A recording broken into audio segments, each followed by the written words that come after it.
Well, good evening. Thanks for being here. Thank you to our panel who has agreed to speak to you tonight. Um, the title is The Community Effects of Legalized Marijuana. So tonight we're not here to talk about marijuana is good or marijuana is bad. I'm for it or I'm against it. I mean, we've all had a number of those conversations for the last couple of years.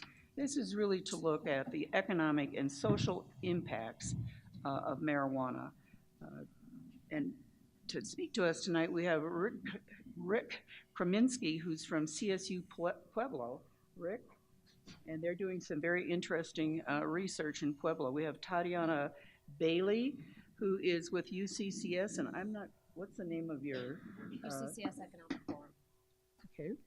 We have Michael Elliott, who is an attorney and has been involved in the industry, not as a purveyor, but he's an attorney and he's done a number of things with the industry. And we have Marc Snyder, that many of you may know, a former mayor of Manitou Springs. And you probably also are aware that Manitou is the only entity in our community here in El Paso County that has allowed the sale of marijuana legally.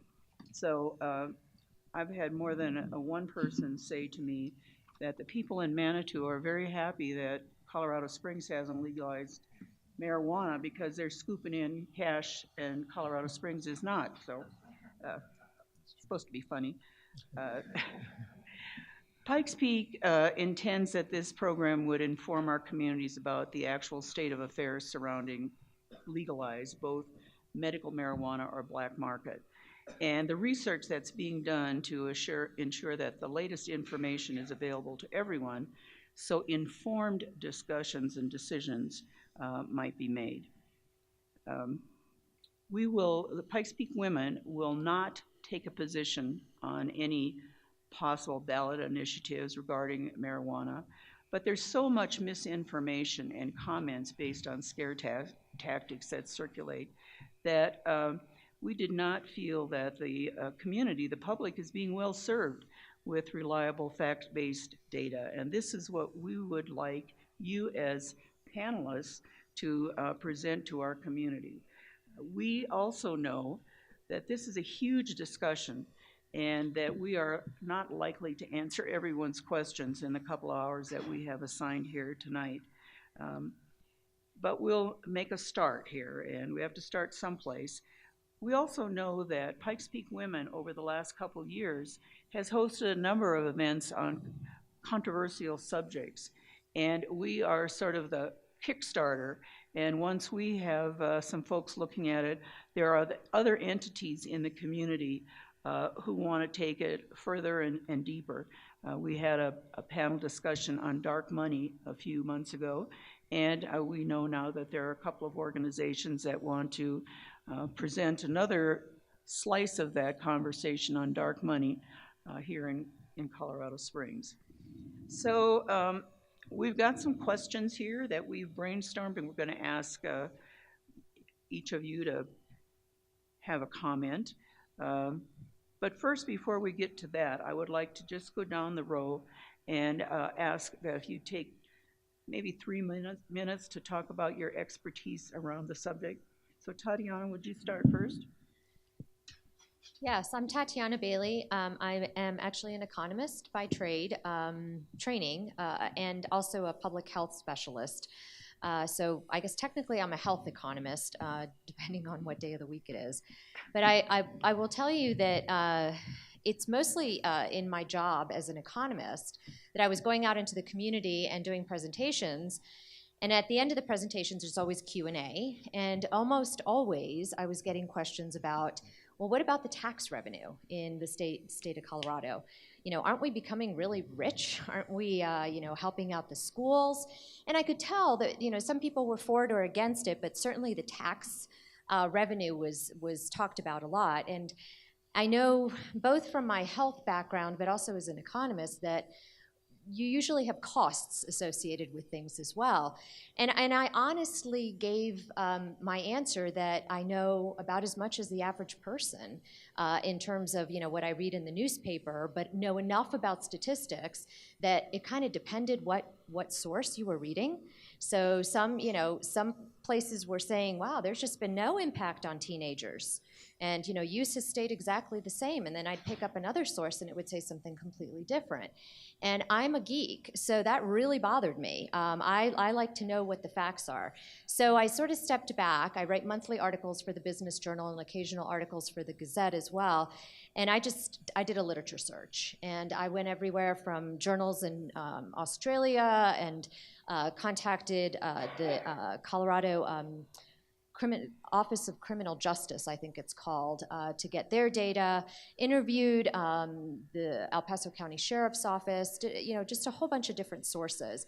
Really tried hard to come up with some unbiased information.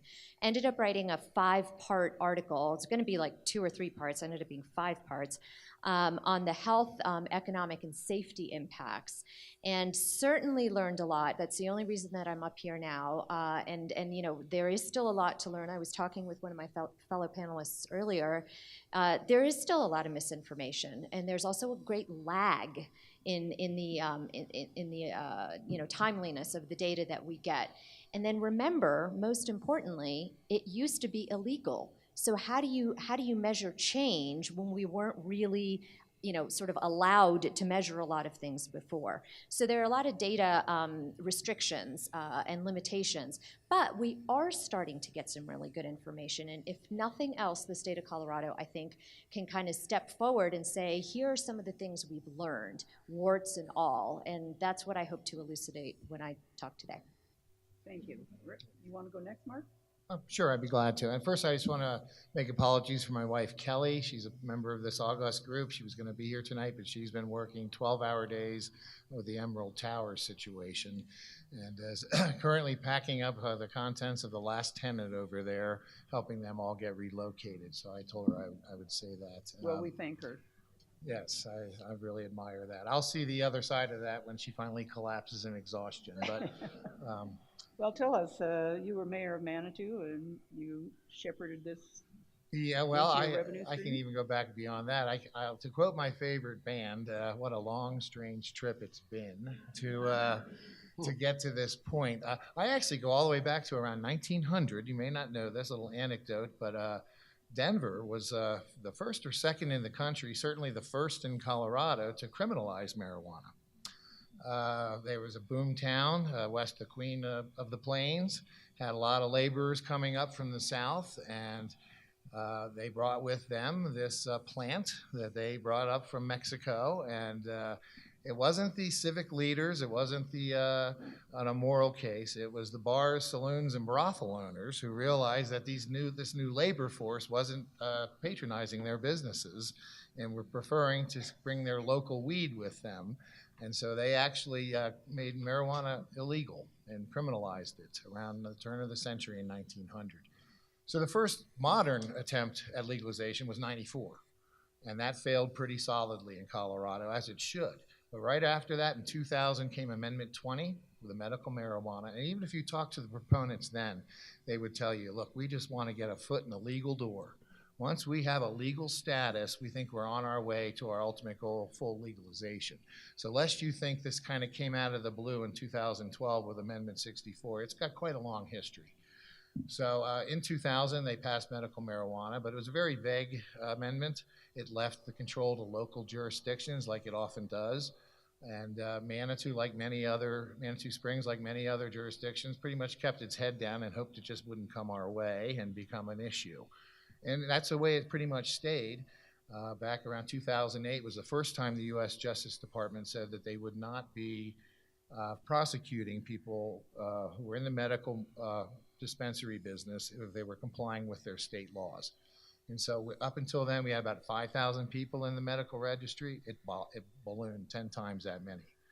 And so about 2009, I was on the city council serving as mayor pro tem. We had citizens coming to us saying, well, how come we don't have a medical dispensary? Why do we have to go to Colorado Springs or Monument or Denver to get our medicine? So that was the first time, and that probably coincided with Marcy Morrison leaving as our mayor, heading up to Denver to be insurance commissioner, because I think Marcy, I know Colorado Springs has gone to a strong mayor form of government, but I can tell you there were many strong mayors in the old council form of government. One of them standing on this stage with us right now. I put Marcy Morrison in that same category. They were able to be very strong mayors in a council form of government. But so our council eventually took up the issue. We passed regulations that allowed for medical dispensaries. We had 7 applications. 3 were rejected as insufficient. 4 went through the conditional use process, is what we use in Manitou. 2 of those were rejected, so we ended up with 2 medical dispensaries in Manitou Springs. And by the time we got to Amendment 64 in 2012, we had these 2 stores. Neither one of them was very commercially successful. They had fits and starts. They had issues with their supply chain. They had some regulation issues with the state, what have you. And that's where we were. And that's important because if you remember, Amendment 64 allowed for recreational sales, but they gave a 6-month head start to holders of a medical dispensary license. So they were allowed to begin applying, I believe, in July 1st of 2013. Others weren't allowed to apply until January 1st of 2014. So that was the situation for Manitou Springs. 2 really non-entity medical dispensaries and nothing on the horizon. So when in Amendment 64, just like every other marijuana-related ballot measure in Manitou Springs, passed basically 2-1. It's never gotten below 66%. It's been as high as 70% over the various votes that we've had over time.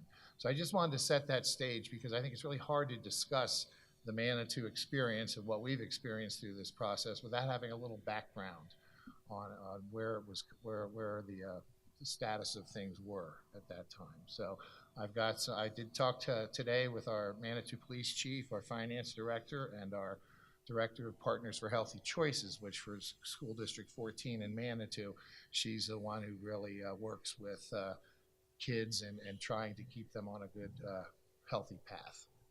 And so I've got a lot more I'd like to speak about, but I know through the questioning process, we'll have plenty of opportunity. So, all right. Thank you. Rick, tell us about what's happening down in Pueblo, a unique or fairly unique research project. Yes, so I'm Rick Kreminski. I've been at CSU Pueblo since 2009. I came as the Dean of Science and Math. I am a math and science guy. I'm a geek person in that sense. My undergraduate background's in biology. I have a physics background, went to grad school in math, have a law degree. That was a midlife crisis after I turned 40. And I'm also an aficionado of the Grateful Dead, it turns out. But I am a math and science person. So at CSU Pueblo, 3 years ago, we weren't thinking about cannabis at all. We are a regional comprehensive. We're part of the Colorado State University system. And we were approached by local elected officials and others in the community that said, this is a new, after the Amendment 64 passing in January 1, 2014, this is an opportunity to start working with the community to see what can we do with this new industry, this new increased activity.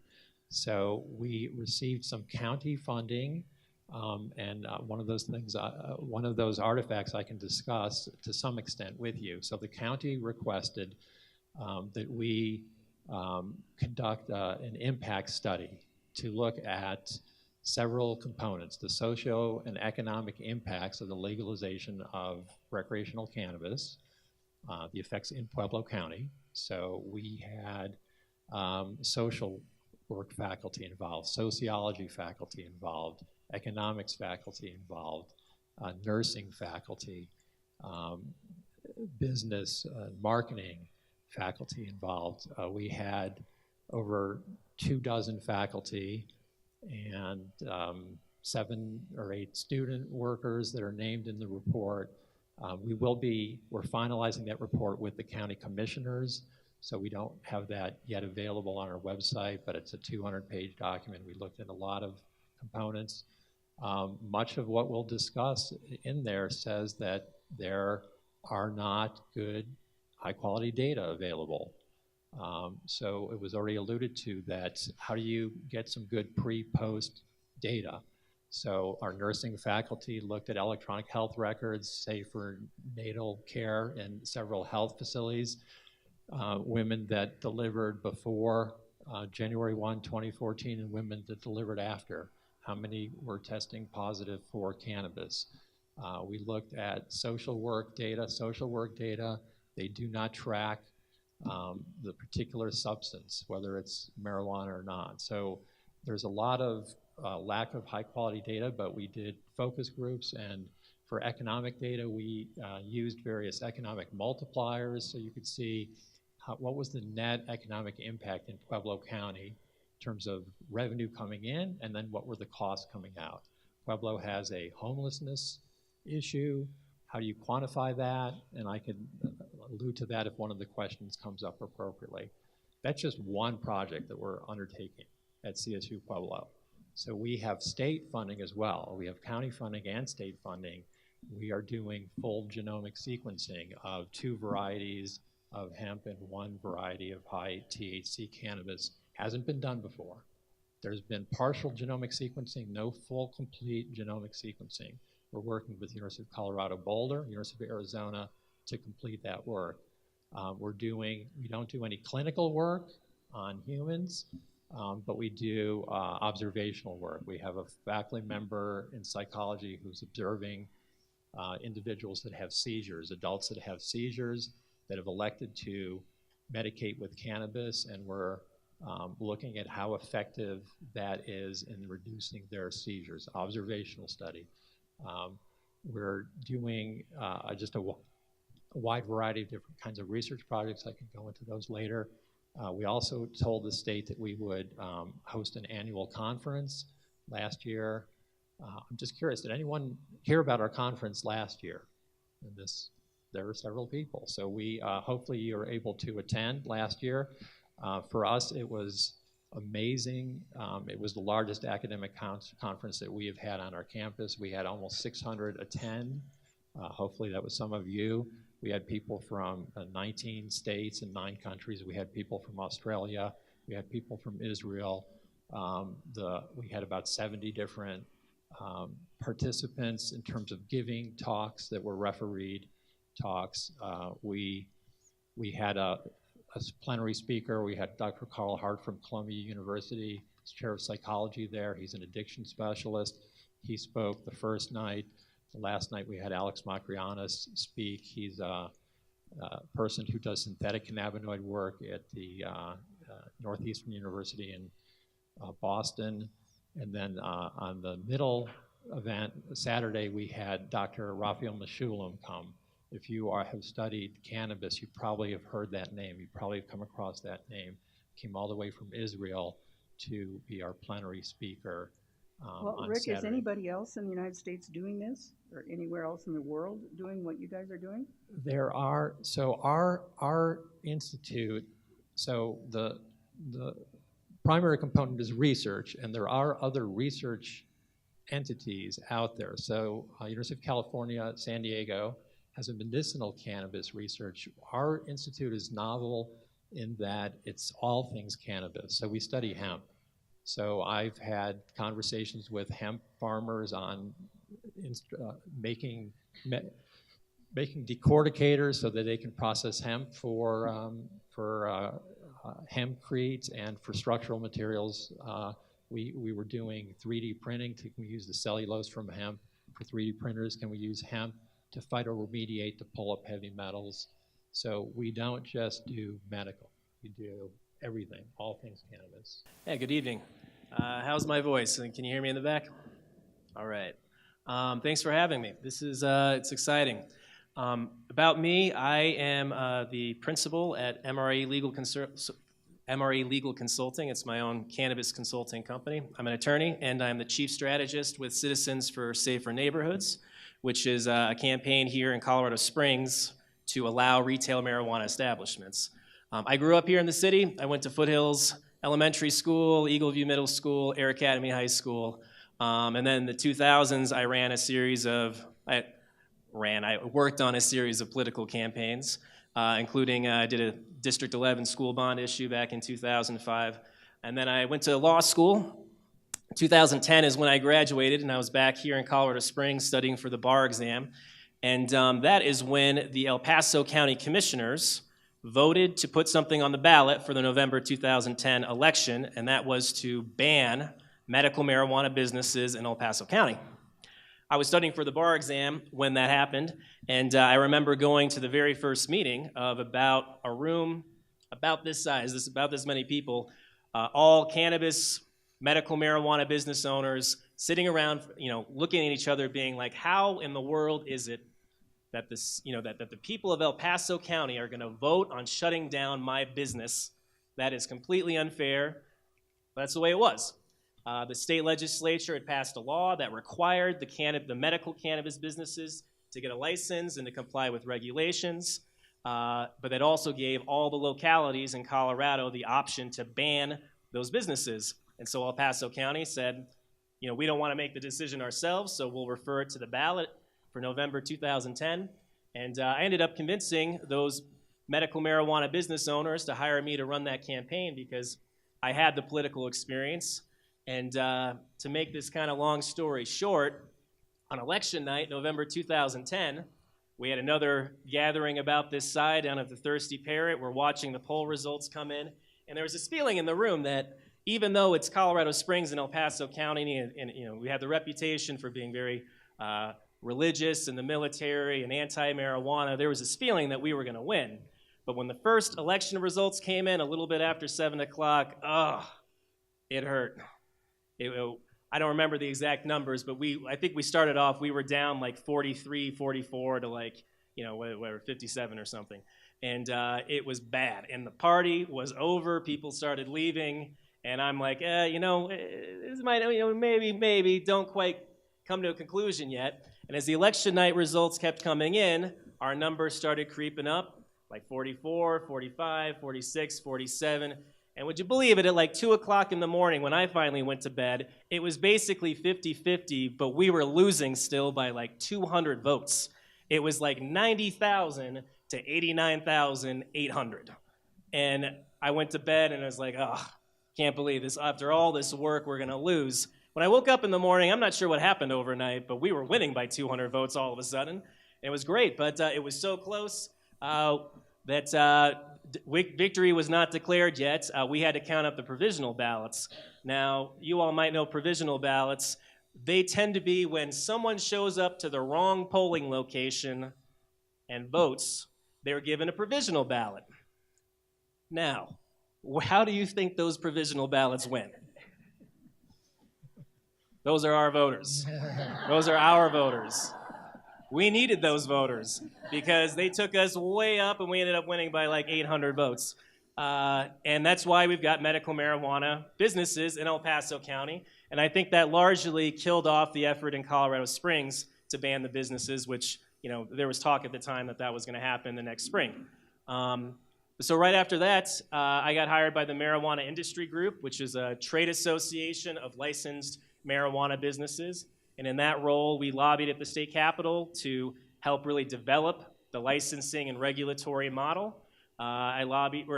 Assisted with the lobbying with the Marijuana Enforcement Division, which they actually do the licensing of the business, and they have a lot of authority to write rules and regulate the industry. And then I did a lot with the city of Denver too, as they really first with their medical marijuana program, and then after Amendment 64 passed, the city council voted to allow the retail marijuana establishments. But with that came a lot of responsibility over zoning and licensing, of course, who's going to get a license, hours of operation, and a lot more. So that's my little quick history. So thank you. Well, excuse me, I think you'll agree that we have some people who know what they're talking about here in front of us.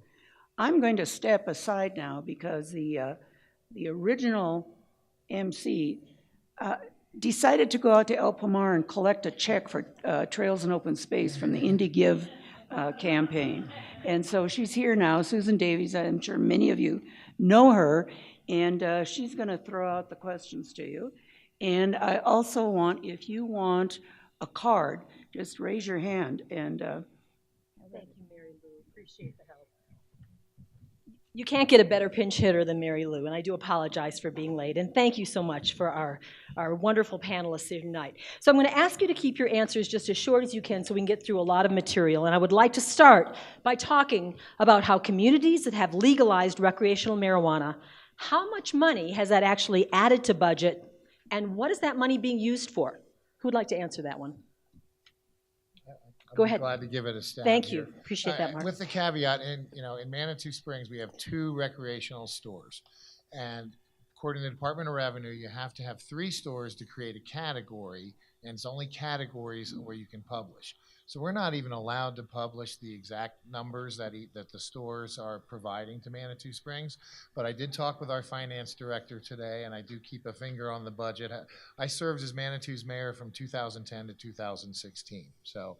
And just to set the stage real quickly, we had, of course, the Waldo Canyon fire of 2012, which kind of wrecked our summer tourism season, followed by 2013, the flooding that hit about 70 businesses and residents in Manitou Springs, wrecked that summer for us. So we were really reeling. But through a lot of hard work and a lot of promotion, 2014 July ended up being our best sales tax collection month in our city's history, and that was in our first store opened on August 1. So we were on our way back, but it certainly has made a difference. So, and in that 2014, even with that last 3 months of recreational marijuana sales, our budget was about almost $6.2 million in general fund revenues collected. For 2016, the last year I have good data, it was $9.8 million. So if you look at that, it's basically the advent of recreational marijuana in Manitou Springs has led to approximately a 40% increase in general fund revenues collected. And what are you using that money for? Well, that money is being used for a lot of the flood mitigation projects, the matching grants on that. We usually struggled. We'd have to save up for 10 years to buy a fire truck. We bought 2 fire trucks, one in 2015 and one in 2017, over $500,000 each. It has really accelerated our ability to meet the city's needs in that way. And you're kind of spreading it around to different departments. Is that your approach? It is spreading around. Now, we did set aside some money specifically for mitigation of any unintended or negative consequences of recreational marijuana, and I'm glad to say that this year's budget, we have filled a grant expired with our local D14, a $50,000 a year grant, and the city is filling that gap with $50,000 to the Partners for Healthy Choices to continue their outreach and youth education. But it has just been a boon. When I was started as mayor, we went into that year with a $60,000 reserve, which is a pittance. And this year, we're looking at about $1.3 million.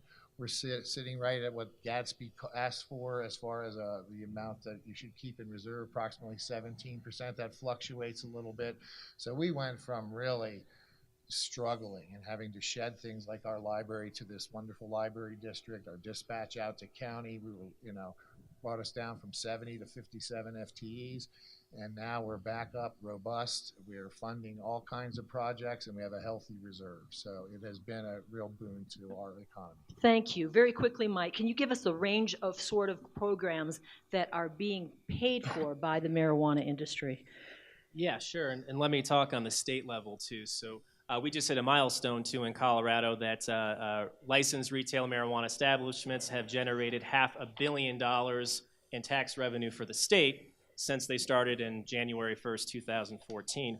Now, the first thing that money is going to is to ensure that the Marijuana Enforcement Division has all the resources that they need to license and regulate the businesses.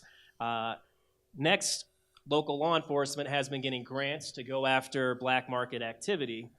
There's also been money that's gone to education campaigns. You might have seen the Good to Know campaign, which is a website. You can pull it up on your phone, and it's just broad education about cannabis and what's legal in Colorado and what's not legal, like impaired driving, still can't do that, and public consumption, can't do that, can't take it out of state, all that. There's also been teen prevention education campaigns and drug abuse treatment. And then recently, homelessness, I know, has been funded at the statewide level. This is actually because there's a lot of money, and it tends to fluctuate how much comes in. Well, every year, really, it's been getting more and more and more. It's an argument at the state legislature about what the money is going to be spent on. So these are kind of the core things that the money gets spent on, but there's a bunch of other smaller projects, and it changes. And what I saw, and I'm going to go right to you in just a second, Tatiana, but that we now have 70 towns and cities that have approved recreational marijuana sales. It's produced 18,000 new full-time jobs as of 2015 and generated close to $2.5 billion in economic activity. Big numbers. Tatiana, what do you want to add to that? Yeah, so the almost $500 million that you mentioned is, since legalization, January 1, 2014, and this is, of course, for legalization of recreational. But I have the 2015 numbers, which are the most solid numbers that we have. The 16 numbers aren't quite out yet. In terms of tax revenue, 121 million, 121.2 million, and by 2020 up to 150 million. If you look at the entire general fund, it's about 12 billion, so it's not quite as big as a lot of people perceive it to be. Just to put it in context as well, in 2015, 121 million in tax revenue was still less than cigarette taxation, which was 180 million, and then alcohol was 43 million. Now, in terms of stepping back and getting a big picture, the total sales in 2015 were 996 million. So to simplify, let's just say 1 billion. Follows about the 60-40 rule. About 60% of that is retail, and 40% of that is medical. And by 2020, it's projected to be a $1.5 billion industry. Now, I'm just going to step back from the numbers, and I have gone back to the state and said, is it true that all of this is going towards education, or most of it? And I got a really complicated flow chart. It's very difficult to see exactly where these dollars are going, but a lot of it is going towards education. And I'm not going to jump into it just yet, but it is a little ironic that it's going back into education, because most of the perilous medical effects that we've seen have been on teenagers. So it's, as my kids say, ironical that it's kind of going back to kids. But anyway. Okay, that's very interesting. Let's go back to Manitou for just a moment, and then I do want to get into more of what Rick has learned from his time with at CSU and the research they've been doing. But I'd like to know if there's anything, what did Manitou do well, and what, if you had to do it over again, would you do differently? Well, in Manitou is a very engaged community. We have 5,000 people and 5,000 opinions on everything. But I realized, right in 2013, we had a group that came forward with a citizens petition. They wanted to open the whole town up to an unlimited number of stores anywhere in the town, including our historic downtown district. And that's what really scared me. So I've led the effort to defeat that, I got a lot of abuse from some of the proponents. But I realized then that the only way we were going to successfully do this was to have a community-wide conversation, engage as many members of the community as possible on both sides of the issue. And we met ad nauseum. We had meetings that were attended. We had 100 people speaking at every meeting, and we really listened to everybody. We held community forums, charades, other things, charrettes, I'm not sure you say that word, and really just brought everybody along. So I think that was the end. I think really people just wanted a meaningful opportunity to be heard. They want to be listened to, even if they didn't agree with the final result. But it was through that community process that I think was really the success for us, because it had the real potential to really divide our community. And the questions you probably asked were, how do you want to spend the money, and how many shops do you want to have? Those were probably some of the principal things. Yeah. As mayor at that time, I kind of directed things a little more. It's not by happenstance that our first store opened August 1st of 2014. I wanted to see what effects were going on in other communities. As a kind of a rule in public life, you don't want to be first, you don't want to be last. So we let Denver, Pueblo, Alma, all the other places that opened right away on January 1st. And learn from their mistakes. Yeah, and see what happened there. And so we could mitigate those effects. So we ended up, I'm proud to say, with the most comprehensive and sometimes strict regulations. We required, testing, organic. We limited the hours of operation. We required them to have traffic control officers on site. We have a dual tracking system. I didn't want anybody to tell me, oh, our computer went down. We can't tell. I know. I make them keep a paper ledger with that. So what we learned from best practices, but it really was through that community engagement process that I think enabled us to have what I consider to be a successful launch of this new industry. What would you have done differently? Well, I don't want to say nothing. It's tough. We did have a ballot measure from people in 2014 to ban it, even though it had passed, and that got passed. I probably would have tried to really work with the really vocal opponents of it a little more. But, there's a certain point where people are just entrenched. So, we set a tax measure specific to Manitou that goes between 0 and 10%. We set it at 5, and on my way out the door, I raised it to 6. And I really can't think of anything specific. I think even like I said, our most vocal opponents will come up to me now and say, I really still don't like pot, but you guys did it right. Mm. So. Yeah, that's really great news. Great information. Rick, Rick, in your research at CSU Pueblo, has there been any, and you haven't done it for a great period of time, but has there been any real aha moments? Before I do that, I just wanted to mention in Pueblo County, one of the funds get distributed to a wide variety of entities, improvement for parks and so on. But there is a novel feature. So the county commissioners instituted scholarships for all high school graduates in the county. So that's quite novel to get automatic scholarships for higher education. Doesn't have to be at CSU Pueblo. And do you know how big that scholarship is, and that's for all students that all high school students? There's probably a GPA requirement when they graduate, but essentially they're guaranteed maybe it's $1,000 a year, and I think they're upping that. And then as far as the state, the marijuana cash tax fund, marijuana tax cash fund, CDPHE, Colorado Department of Public Health and Environment, they get monies for research activities. We are funded from that entity as well. As far as aha moments, there's really a lot of interesting things. So the homelessness issue, how do you try and quantify that? So there's the point in time survey where everyone looks at how many homeless there are on a certain date in the winter. So that tells you the winter homeless, and then there's seasonal variations. And then how do you quantify the costs on that, the impact on social services? We've had increases in our posada in Pueblo and the soup kitchen and so on. But how do you tease out what of that is due to the legalization of cannabis? Certain studies showed no change, and that was interesting. That was sort of surprising. So with kids' attitudes, you can look at the Healthy Kids Colorado survey, and you can look at results from 2013 before legalization in 2015. And we were doing a regional study, so we looked at 12 high schools in our neck of the woods, southeastern Colorado.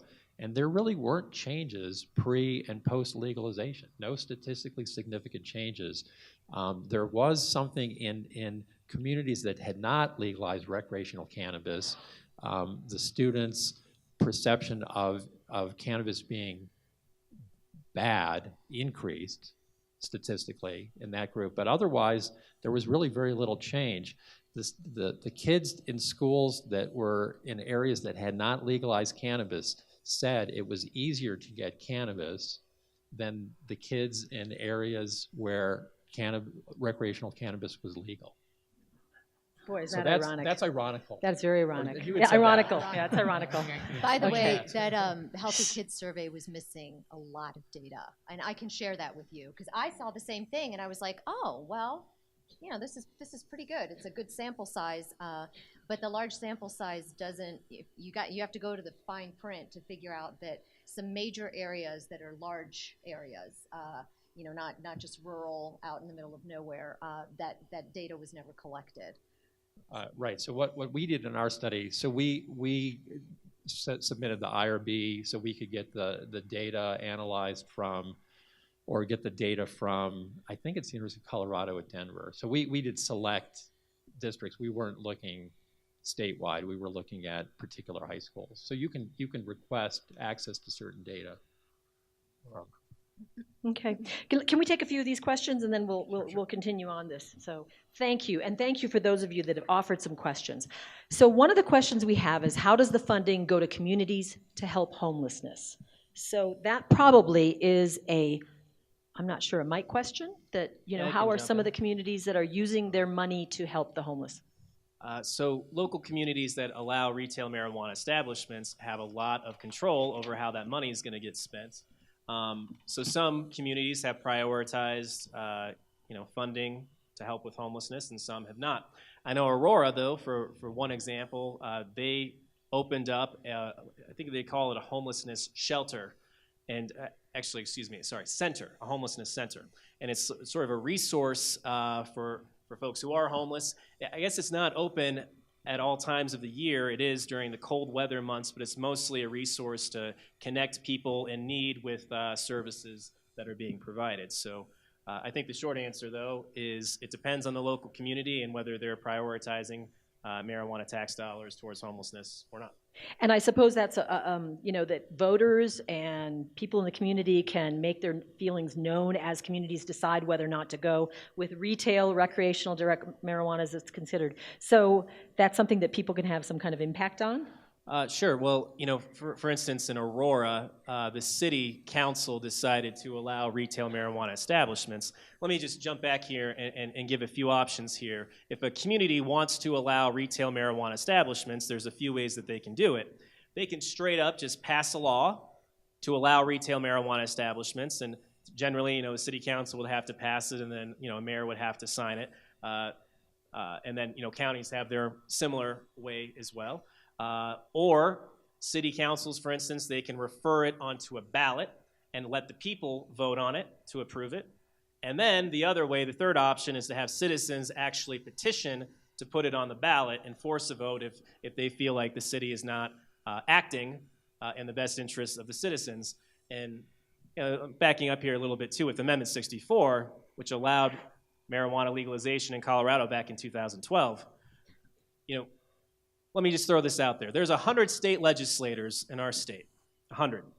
And Amendment 64 passed in Colorado with 55% of the vote. So my question for you all is, how many state legislators do you think endorsed Amendment 64?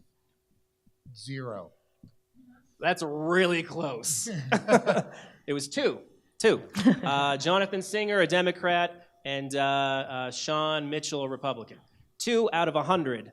And I guess what I'm doing by making this point is showing that elected officials tend to be scared of this issue and not want to take the lead on it, of course. And so that's where the citizens obviously have their opportunity to come in. But if the city decides to put it on the ballot, they can control the tax revenue. If the citizens decide to do it, then the citizens can control how the tax revenue is going to be spent. Yeah. Susan, lest we get the impression, or leave the impression that we're connecting legalized marijuana with homelessness, I haven't seen any evidence yet that there's a direct correlation. In fact, I think where Colorado experiences homelessness like every other state in the country, an increase there. And for me, it actually started with the expansion of Medicaid, and before even the ACA was adopted, and our thriving business economy. We were getting 100,000, 120,000 people a year there for a while. And I think there is maybe some indirect correlation with that, people coming to this new industry with 3 felonies thinking they're going to get a job in the pot business. But I'm not ready to say that there's a direct correlation between legalization and homelessness. Tatiana, why don't you speak on that? So from 2015 to 2016, the U.S. Department of Housing and Urban Development found that homelessness in the United States declined by 3%. And that's probably because the economy is a bit better, right? In Colorado, the number of homelessness increased by 6%. And we were one of the few states where it did increase, which is a little bit suspicious only because the state of Colorado has been top 10 in terms of economic performance for the last several years. Denver is in the top, and this is all from HUD, so I'm not making it up, Housing and Urban Development. Denver is in the top 10 major cities with the largest number of unaccompanied youth who are homeless. And this is consistent with the information that I got from the El Paso County Sheriff's Office. One thing that the deputy I talked to did say is, they don't have data on exact ages, but they talk amongst themselves a lot and have noticed a significant decrease in the median age of homeless people in El Paso County since 2014. That is anecdotal. The most striking, though, and this was actually in the mass media, was that the state of Colorado had a 24% increase in homeless veterans from 2015 to 2016. The last thing I'll say, because it is hard with point-in-time surveys to collect this information, which is why I went to HUD, because that's the biggest the study that's done out there.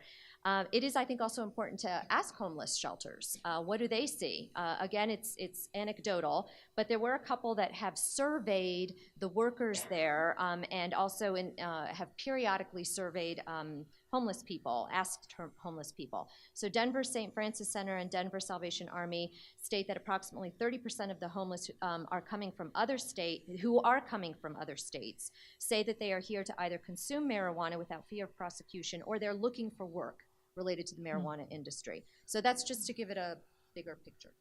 And to jump in real quick, property values in the state of Colorado have been skyrocketing at incredible levels, and wages have been stagnant, which is a huge part of why homelessness has probably gone up the last few years. And as I have been talking to folks, homelessness shelters and advocates, and what they've been telling me is that this is a homegrown problem, that we cannot be blaming people coming from other places. That does happen, but that homelessness here in Colorado is homegrown.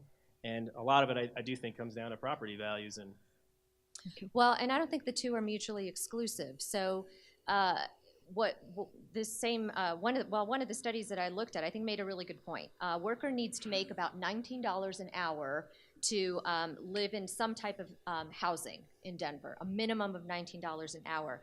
And the average amount that marijuana trimmers and bud tenders, I didn't know that term, bud tenders, I thought that was interesting, typically make about $10 an hour. So right there you have the disconnect that, if they're perceiving that they're going to be able to find jobs in the industry and work in Denver, it's going to be pretty difficult because Denver housing is so expensive. So the two are correlated. In terms of in Pueblo, the same issues are there. There's housing cost, utility costs are considered by some to be the #1 reason for Pueblo's homelessness. So there has been an increase, but it's really difficult to see how to attribute that. So our local utility had raised rates, and I know that the Colorado Springs Gazette even weighed in on that issue. They have been doing some surveys to try and find out what percentage of the homelessness in some of these social services areas are saying they came because of cannabis. So in our economic impact, we used that anecdotal information, and then we used national estimates for what the cost of a homeless person is, and we adjusted for the Pueblo cost of housing and cost of living. So we have a cost estimate. The revenue coming in far exceeds those social services costs, but it is really difficult to look at that causation. It is, because everything is interrelated. And anecdotal. And so that's an example where there need to be better data. One of the things you'd asked, one of the surprises, for me it was a surprise. One of our faculty that was participating in the study interviewed 20 cops in the city of Pueblo, and then interviewed Pueblo County sheriffs. And from the cops, and these were individuals, not focus groups, in Pueblo, the main issues for them are opioids and auto thefts.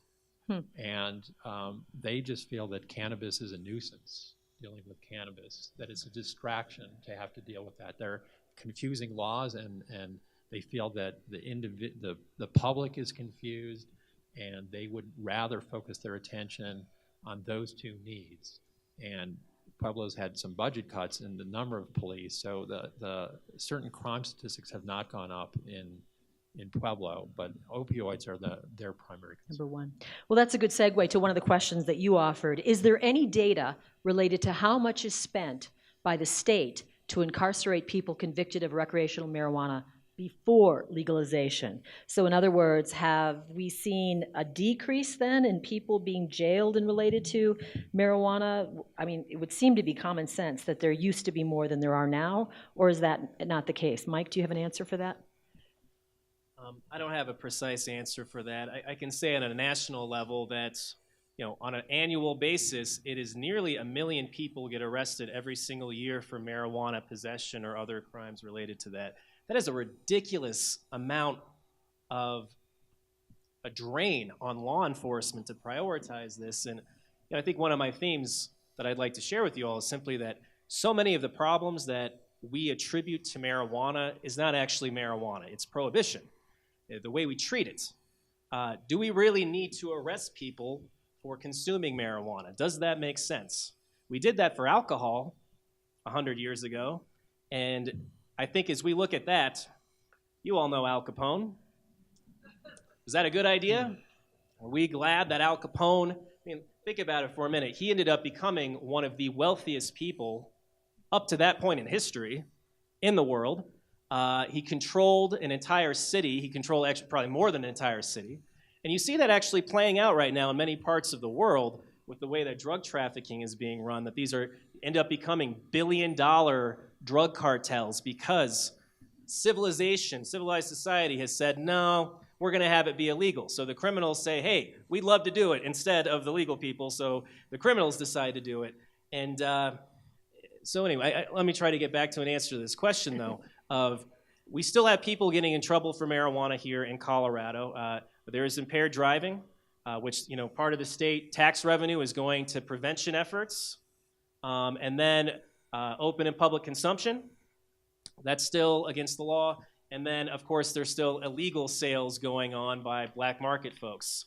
But by making it legal and bringing it up out of the shadows into the light, where it's licensed, regulated, taxed, controlled, sold in a secure setting that's safe, in my mind, that's much better, but I don't know how to exactly quantify the before and after with costs. Yeah, we've become a state of mass incarceration. We spent 2017 budget $785 million on the Department of Corrections, more than we spend on higher education. In the last 35 years, our corrections budget has increased 17-fold. And so there's a lot of things going on, mandatory minimums, 3 strikes you're out. You remember the 80s with the crack epidemic, our response was get tough, throw them in jail.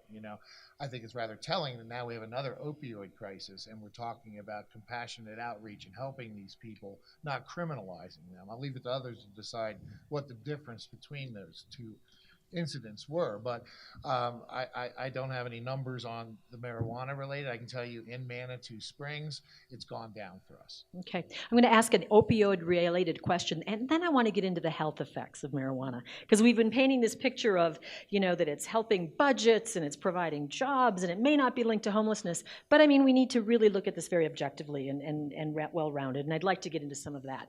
But the question I have out from one of you, in light of the opioid epidemic, significant resources and planning are being directed toward the issue. Clinics are developing innovative tactics to address this, such as pain management programs. Could marijuana's medicinal capability play any role in this? So one thing that you can definitely say, and that the data seems to support, is that in states where medical marijuana is allowed, you have fewer opioid deaths per 10,000 or per 100,000. So, you guys have probably figured out that I have my reservations in the research, and only because of the research, mostly because I'm looking at this from a cost benefit. I'm trying to look at the whole picture. Having said that, 2 things. One is medical, it's pretty accepted in the medical community. Are there abuses? Are there issues? Yes. Colorado has actually been criticized quite a bit because it used to allow 99 plants, and no other state allowed more than 16. That's a big difference. And guess what? We've had huge increases in black market activity because we allow too many plants. The greatest proponents of both medical and recreational say, if we had to do it over again, we would do that differently. So it's not just the health costs, the safety costs are astronomical. So yes, you can look at it and you can say, oh, well, all these people, we're not going to be putting them in jail anymore, so we're going to save all this money and they shouldn't really be in jail anyway. Well, what I have been consistently told, and this is from at the state level and also at the local level, is that they've seen massive increases in black market activity because you've had a lot of people who found out that it was going to be legal legal here recreationally. They also saw that you could grow 99 plants. By the way, that has been reduced to 24 now, but it's still a lot of plants when you think about it. And they've been sort of attracted to the state of Colorado because they've said, well, I can either fly under the radar because there's going to be so much activity there, or I can really grow enough to make my millions, and I'll do it illegally and not pay the taxes for it, which is a huge issue as well, and take my chances, so to speak. So there's that whole issue that, going back to the safety, again, you have to step back and you can't just say, oh, well, it's all fixed now because it's legal. No, actually, our black market activity has increased significantly. And the part that is most disconcerting is it's not just, the guy on the farm who decides to build, to have 99 plants or whatever, maybe over or under that, to sell, but it's the international cartels. There's a lot of evidence to show that international cartel activity has increased significantly. And of the metrics that we know of, there are only 2 crime-related where we've actually seen increase. Motor vehicle thefts, and again, correlation is not causation, but they started spiking in 2000 from 14 to 15, and the other one is homicides. And then from a health perspective, we've had a huge spike in suicides, particularly youth suicides. Let's talk more about that. So what are the statistics? Or did you want to add something quickly to that? She's absolutely right about the black market that grows going on. But it's really, from a law enforcement perspective, it was a nightmare. Because you had all these people that could be caregivers and they could grow up to 99 plants. Law enforcement would make a stop at a house. They'd see all these plants. It was a paperwork nightmare. There were jurisdictions where police were being held liable for ruining people's legitimate plants and having to pay for that. So law enforcement just kind of threw up their hands with these grows.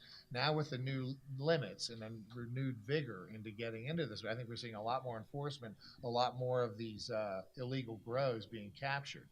And I think Tatiana's absolutely right that it was an attractant for people to say, well, we go into Colorado, it's legal, we can get lost in the shuffle. But that black market marijuana, to my knowledge, is not getting into the legitimate legal system of Colorado. Seed to sale seems to be tracking really well.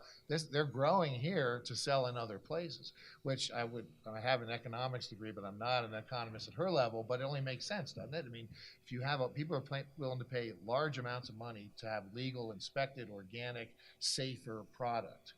And, in Manitou, as soon as we had our recreational stores, our little dime bag dealers in the parks, they left. And I hate to say it, they went down to Acacia and other places where there's a market for them, where they can't get it legally, Mm-hmm. So I think that's one of the unintended consequences. We do have these illegal grows that are exporting out of state. On the illegal market, too. This gets back to my point about the problem here is prohibition. We purport ourselves to be a capitalist country, and there is a demand for marijuana in these other states, unfortunately. And these illegal growers are trying to meet that demand under the protection of Colorado's home grow laws. Those laws have been very confusing because, as Tatiana was saying, some patients have been able to get extended plant counts up to 99. The good news is most of that has been way cracked back down on. So the plant numbers are a lot lower, and then localities have been able to pass their own local plant count limitations for home grows as well, which has also helped, and then there's more money coming in from the state. And I think as time goes on, what we're going to see is that the pressure on these illegal growers is going to mount. It's going to get more and more and more. I think these illegal players are trying to shield themselves under the protection of these home grow laws, but we now have more bright line rules for law enforcement. It's becoming easier for law enforcement to say, really just the one question, are you above this limit of plants? If the answer is yes, we're going to arrest you. Before, it became a lot more confusing of, wait a second, see paper here, you've got one patient here, they've got this many plants, there's another patient here with 99 plants, oh my gosh, how many can you have in your house now? And law enforcement just kind of got frustrated with it and gave up on a lot of that stuff. But this is probably the biggest problem with Amendment 64. And I think largely the state has now caught up with it. It's not solved yet, but it's definitely getting better. So just as a quick aside, the deputy, El Paso County Sheriff, the deputy sheriff there told me they are completely overwhelmed. They cannot keep up with the number of phone calls that they get to say, hey, I know my neighbor or neighbors, there's activity out there at 2 o'clock in the morning, there didn't used to be, all these, strange contraptions are going into the house, whatever. But they say that on average, for them to go in and do a seizure into a home, barn, whatever the case may be, costs on average about $10,000. Because of the overtime, the number of individuals who need to go in, the equipment that they need to take with them, because they don't know what they're going to find. They don't know if they're going to find, a guy eating chips on the couch, or if they're actually going to find an international cartel. So they have to go in, fully prepared. So, again, it's anecdotal, but it does make intuitive sense, and I know from the Pikes Peak United Way quality of life report that I did, we actually have fewer police officers per 100,000 in Colorado Springs MSA than other cities our size, by quite a lot. So it is intuitive to me that probably what this deputy sheriff is saying is real, and it is a huge cost burden and overtime burden for them. Two quick points on this. Those illegal growers in El Paso County currently have about 500,000 people in the city of Colorado Springs. That is their market, because there's no legal way in Colorado Springs to purchase marijuana. Once again, a problem that's being caused by prohibition. The other point is escaping me because the first one was just too good.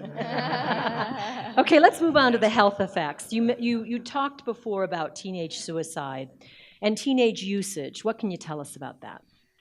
Well, I want to preface this by saying, I'm being the contrarian here, and I'm saying, okay, hold on, there are these costs, because I want to see the big picture. I don't think we're going to change a law that's already in place. I think it'd be very, very difficult. But I do think that we have to have a sober look at the pros and the cons of this in order to form future legislation. And hopefully that'll include things like public health campaigns for some of the health impacts and so forth. So as an example, with a health background, I was particularly interested in this. So we know that THC impacts the amygdala and the hippocampus, and that's mostly fear receptors, motivational receptors, and memory. And we know that those two parts of the brain are especially vulnerable during the years that we are growing, particularly early on in life and then teenage years. So it's no great surprise that the conclusive evidence that we have about marijuana use and health effects is all centered around youth, okay? Now, this is difficult because there's something called, in statistics, reverse causation. So some of the negative impacts that we have seen with teenagers, is that because of the marijuana? Or is that because those teenagers were already predisposed to other things, okay? Maybe they were low motivation individuals to begin with. Maybe it's the home life that they're coming from.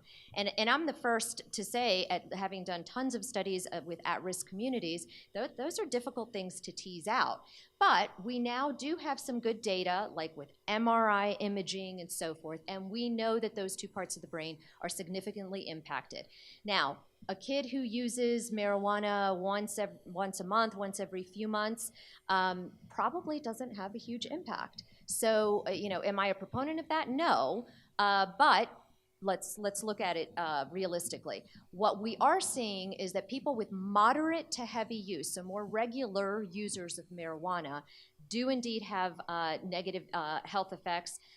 They have negative social effects down the road. And again, it's a little difficult to tease out, but lower high school attainment rates. And a lot of the good studies, including in Australia and even some here, have shown comparable populations. So you can try to poke holes in those studies, but once you start getting to thousands and thousands of kids of similar socioeconomic background, a whole bunch of different things that you try to match up, you can step back from it and say, it is kind of compelling that these kids don't seem to do as well. And some of that may also be maybe they are getting busted when they're 17 years old and they have something on their record.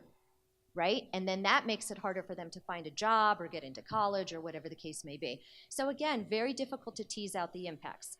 Now, stepping back and looking strictly at healthcare, the youth suicide rates, this is one of the most compelling things I saw. I have kids, so I was like, wow. If we look at 3 time periods, so 2005 to 2009, right, pre-legalization, 2010 to 2014, still pre-legalization except for that last year, and then just 2015 data. So in the U.S., we do have a youth suicide problem. There's no question, and this is for kids ages 10 to 19. There was, in the pre-times versus the post-legalization time, a 44% increase. That's a huge increase in youth suicide in the United States, and I think all of us have read about that. But wait a minute, so that's legalization, but just in Colorado, so. No, that's across the U.S., increase in youth suicide. Okay. Okay, 44% pre and post legalization, because I'm juxtaposing same time periods, right? So I can look at the same data. In the state of Colorado, okay, youth suicide increased 55%, so a little bit more, okay? Might be other factors. In El Paso County, we had a 102% increase. So, you know, and this is not number, this is a rate. So this is youth suicides per 100,000. And you know, again, I'm try to be really objective in the sources that I'm using. This one is from the Centers of Disease Control and Prevention, so this is CDC data. So, you know, you think, okay, well, maybe there's something else going on. There probably is something else going on. However, there have been really good surveys done of regular users of marijuana, particularly looking at youth, and there is an increase in youth suicide ideation is what it's called. So they talk more about suicide, they think more about suicide, and to me that was very alarming. And I'll just be honest with you, do I have all the answers? No, I don't. But it is definitely something that I think requires a lot more careful analysis. And then the only other thing I will say is that trending back THC potency, going back 1995 to 2014, the average THC potency for a cannabis sample, so this is across different types, used to be about 4%, and now we're up to 12.1%. So we know that the product is getting a lot stronger as well, and that goes back to that whole thing of, you know, trying to mitigate some of the negative consequences of this. How do we regulate that? And what is going to be the motivation of individuals, particularly in the black market? It's going to be to increase the THC level, right? So I think we have to think about those things in the larger context. Marc or Rick, did you have something to add? Well, you know, I can give you some numbers in Manitou. Things are down. Basically, teen use has remained flat. It actually has gone down in some categories. But what they're seeing is that there's a perception change with kids, you know. So now they're perceiving that they think it's okay for their parents. Their parents now think it's okay to use pot. It's okay for them to do so also. You know, there's been a big reverse, and the drinking and driving campaign's been very successful over the years. You know, we've really reduced that rate. How many people have their kids, you know, God forbid you have a beer out for dinner and your kids are giving you the fish eye because you're going to drive home now, you know? I mean, so that has really worked. What's happening, though, it seems to be reversing.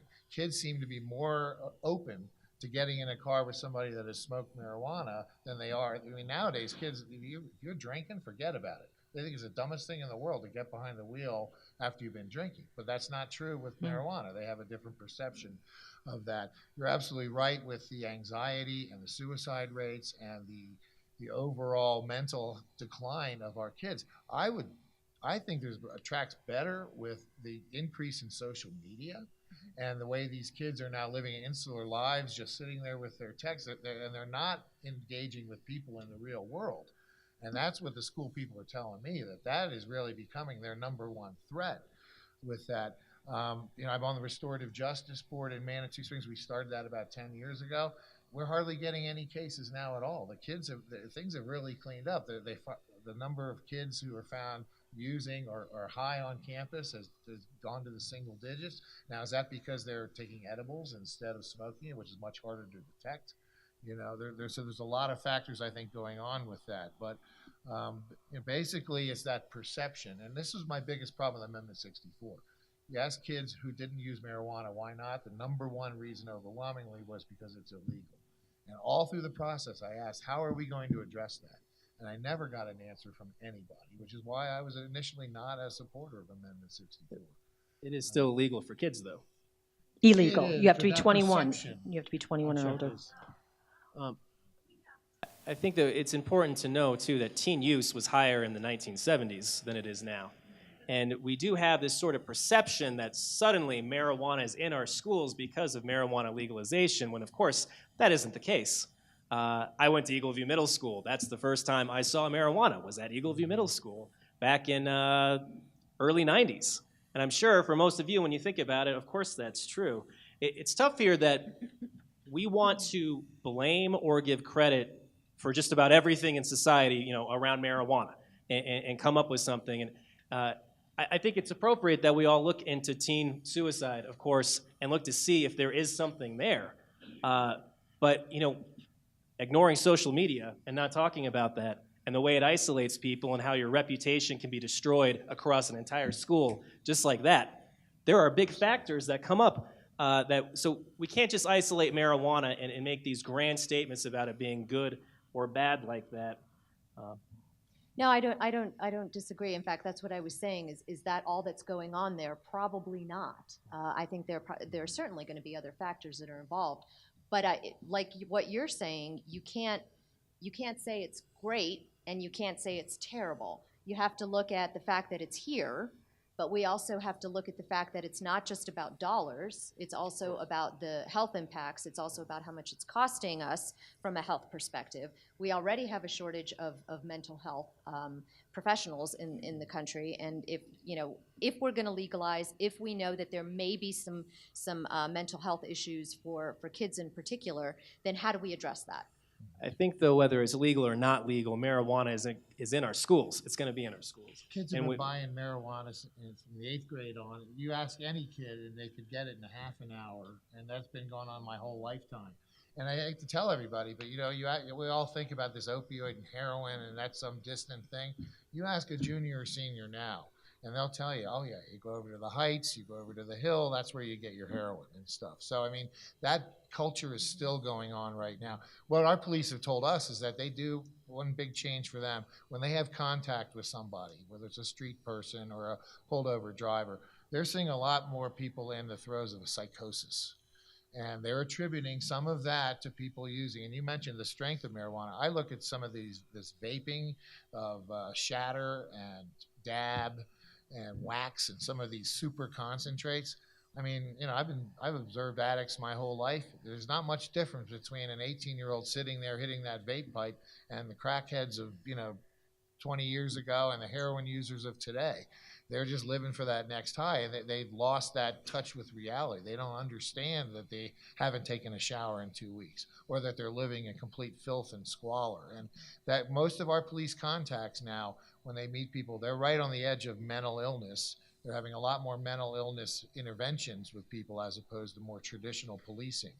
And our police do tell me that they think that a lot of these people right on the edge of mental illness, that their use of marijuana is contributing to their downfall and putting them over the edge from, able to survive on the streets into that not able to category.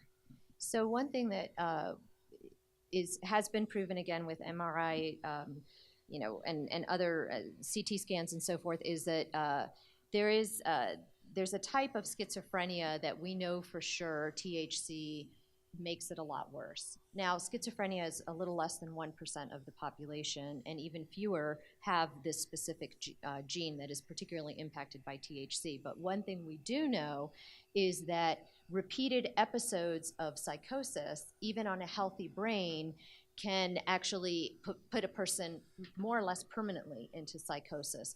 And again, that's with a lot of heavy use. But if you've got, a 4-fold increase in THC potency and you've got some people who are regular users, that can be an issue. And we know that it's going to happen to some proportion of users, just like you're going to have some alcoholics. So it is dose dependent. Okay. I think, too, though, we can say this about alcohol. Alcohol can lead to increases in domestic violence and all sorts of health issues. When you look at alcohol, it kills between, it's like 80 and 100,000 Americans every single year. If you look at cigarettes, it's like 500,000 people a year. These are issues that we need to take seriously, but they're not really good reasons for making marijuana illegal and saying that we'd rather it be sold by criminals instead of by licensed, regulated, and taxed businesses. I'll also throw one other thing out there, which is when it comes to domestic violence, there's been new studies showing that couples that consume cannabis are less likely to engage in domestic violence than the average person. It's because they're making a run to Taco Bell. Or pizza. But you can get really angry if you screw up that order, though. But they don't. But yeah, nobody smokes a joint, goes home and kicks their dog and beats their spouse. But I guarantee you, every Saturday night, there's people drinking Jack Daniels, going home and doing exactly that. So I mean, that's just the reality of the difference between the two. So Rick, no, go ahead. We're going to finish that. Rick, I wanted to see if you wanted to add something to this conversation. Or not. We're all about the research and doing, trying to tease out what we can. So these are complex issues. In terms of brain development, it's also the prefrontal cortex, and that's the executive component.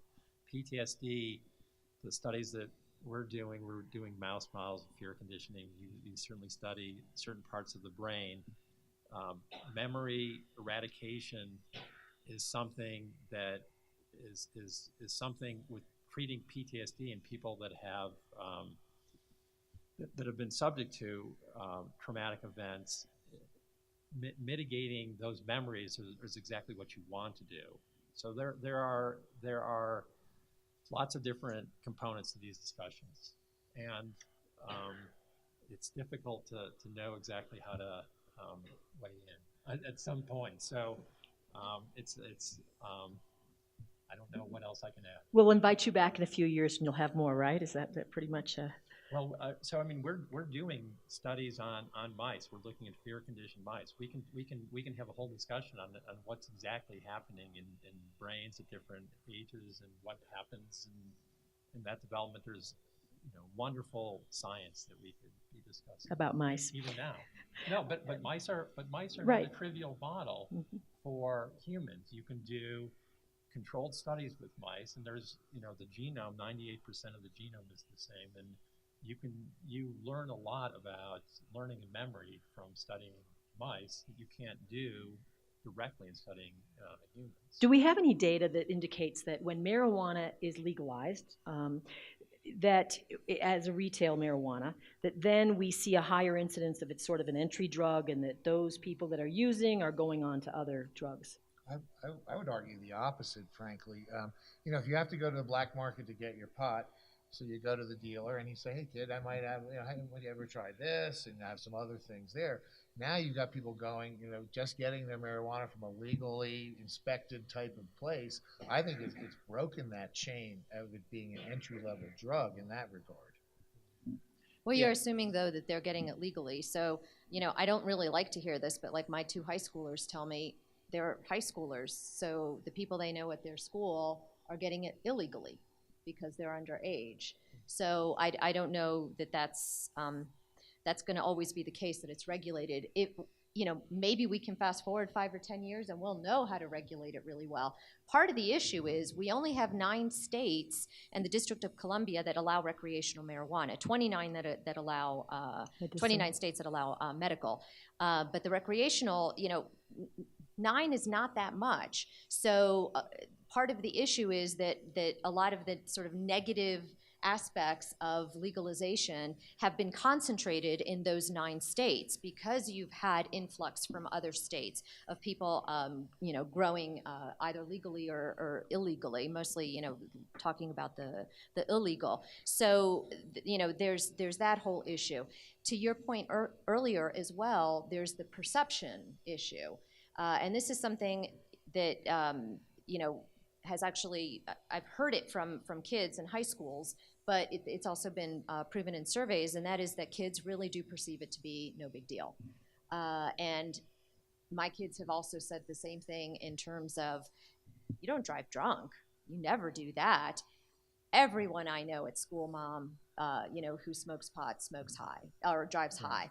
And just as a quick statistic here, I was curious about that as well, because traffic deaths are a big thing, and even people who are injured, of course, incur huge healthcare costs.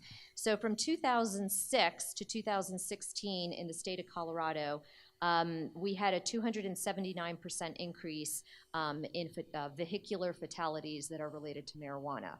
And that's probably understated, because only 44% of cadavers from vehicular deaths are actually have toxicology testing. So we do know that has happened, 279% increase. During that same time period, we've had a 17% increase in the Colorado population. Okay, so obviously there's a mismatch there, and a 16% increase in all traffic deaths. So traffic deaths and population overall have been pretty steady, but the marijuana fatalities in particular have increased significantly. The problem with those numbers, though, is that, first of all, testing is happening more, so it's being found more, and so that's part of the issue. And then the other thing is, when you find marijuana in the blood of a traffic fatality, that could have been from weeks ago. Marijuana stays in the blood, it stays in the system. It's not proof of impairment, that person was impaired when that traffic accident happened. So this is one of those frustrating areas of, there might be something to this, however, the data that keeps getting cited in this area is not good data. It gets put out there as being sort of part of this reefer madness, the deal that is just not accurate. And let me throw this out there too. Back when marijuana was made illegal nationally in the United States, this is 1937. I'm going to say something very uncomfortable, but it actually was said, so pardon me for a moment. One of the arguments, it is the reefer madness. That movie came out, and it was literally, if you consume cannabis, you are going to kill somebody. You are going to be a homicidal maniac. That was the movie that was made about it. Some of the rhetoric that was out there was extremely racist. It was, the black men are going to basically rape the white women. Ridiculous language. And I'm sorry to say this out loud, but it really happened. And we have to acknowledge that through the years, back in the 70s, was marijuana considered to be a good thing back then? Absolutely not. You talk to the prohibitionists now, though, and they make it sound like, hey, I'm sorry about the 70s, we were wrong. That marijuana wasn't so bad. It's the marijuana of today that is bad. Just forget that we said it was bad in the 70s. We realized we were overstating things, but now you need to be afraid. It's a little bit ridiculous. It's a lot of fear-mongering that's been going on. And getting back to kids and education, the kids have stopped buying it. And they stopped trusting government education on this, because all of us have been lied to about this for way too long. And the really unfortunate thing about it is, there are actual safety issues with regards to marijuana. They happen to not be the ones that the anti-marijuana people are talking about, though, largely. And they take us off on these wild goose chases to be paranoid about all these little side issues, when the real issues tend to get completely overlooked and ignored. Well, if you want to polarize it, you can polarize it. But I still think you have to look at the number of people who have died. So again, when I started, I said, isn't it hard to track this? Because we weren't really almost allowed to track it prior. There really wasn't a whole lot of attention to it. So how do you compare pre and post? So is this huge spike, this almost 300% increase, the fact that we're tracking it better? Or is it indeed that kids are now saying, hey, it's pretty easy, it's better than drunk driving, so I'm going to get in the car and I'm high and it's no big deal, it's legal. So, it's probably both. It is both. Right? So what's the point of polarizing it? Why not instead look at the fact that we did have hundreds of vehicular deaths. Each vehicular death, and this is again from the National Highway Traffic Safety Administration report, if you take their estimate of a vehicular death, a cost, from 2010, so these are old dollars, I'm sure the cost is higher now, it's about $1.4 million property damage, medical costs, insurance costs, lost productivity, and other factors, okay? If you look at 125 traffic fatalities in 2016 in our state where we knew about, where we had positive marijuana toxicology reporting, that cost would be $175 million for those 125 deaths. Remember that our tax revenue was $121 million. So that's where you start to see, not trying to be a fearmonger or whatever, but let's look at this on all sides. It is incredibly costly. Because I'm not going to say just because there's a demand, that means that we should have it out there and we should gloss over some of the negative aspects. There's a demand for opioids. There's a demand for heroin. But we've gone down this path. We know that marijuana, if we do it right, can probably not be nearly as bad, and it probably is in some ways better than alcohol. But you've got to look at it not from a polarized viewpoint, but from the viewpoint of, there's some things that are good and some things that aren't so good. So let's figure it out. We can agree on that. But there's more, there's a different scheme now. 10 years ago, cop pulls you over because he thinks you're driving impaired. You blow a breath test. That was the end of their analysis. You were going in as a DUI. Right. Now they see you and they may or may not smell alcohol or suspect alcohol, but they have that A-RIDE protocol, which police are trained for now, where they basically ask you questions, they look at your pupils and have other things, rather subjective, and then they can say, I think you're impaired, you got to get a blood test. Right, and that limit is 5 nanograms per whole liter of blood. But to the earlier point, it is very difficult because the THC levels spike, and then they start to fall. So even by the time a cop gets to a site, let's say a crash site or something, it's not necessarily a very accurate measure, and it could even be from hours and hours ago. So you can say, oh well, that means that we shouldn't then track this. Well, actually, to me, that means it's problematic that to say any level is okay because we don't actually have an accurate measure. I think the answer to that is we should not be taking people's blood to assess whether they're impaired on marijuana. We should use actual tactics to see whether someone's impaired, similar to roadside sobriety tests. But we have breathalyzers to make that more Sure. Accurate. But the difference with marijuana and alcohol is that when alcohol is impairing you, it's in your blood. And when it's no longer impairing you, it's out of your blood. That's not the case with marijuana. When you're no longer impaired by marijuana, it's still in your blood, which makes the testing for blood extremely problematic. In fact, we keep trying to fit a square peg in a round hole. Did I say that right? Sorry, whatever. We're trying to apply the alcohol model to marijuana when it simply doesn't work because it stays in your blood. So we can still, let me say this here. Impaired driving is a very serious issue, and we need to take it seriously.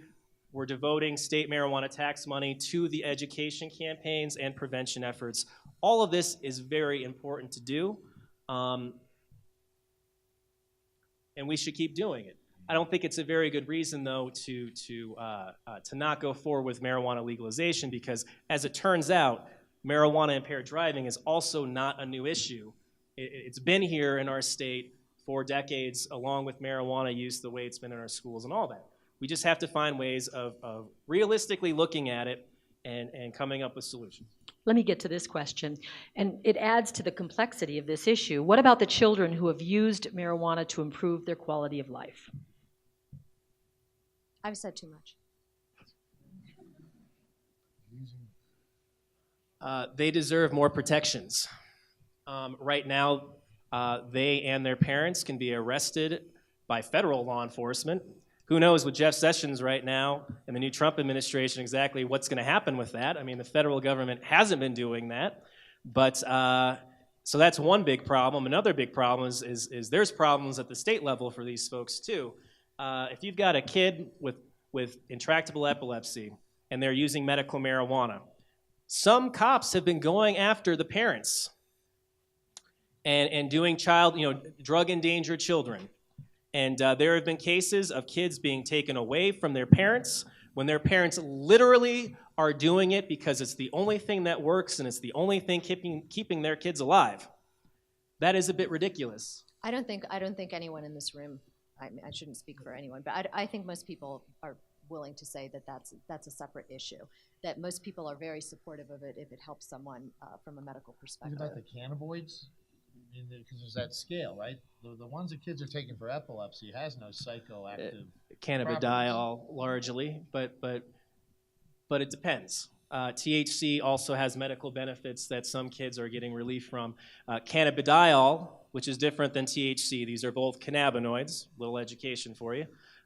They both have medical benefits, but cannabidiol it doesn't get you high, and it's gotten a lot of publicity in the last few years because of the help with seizures and some other deals there. But I'm glad that we're all on the same page that those kids and their parents should not be getting targeted. However, they still are in Colorado.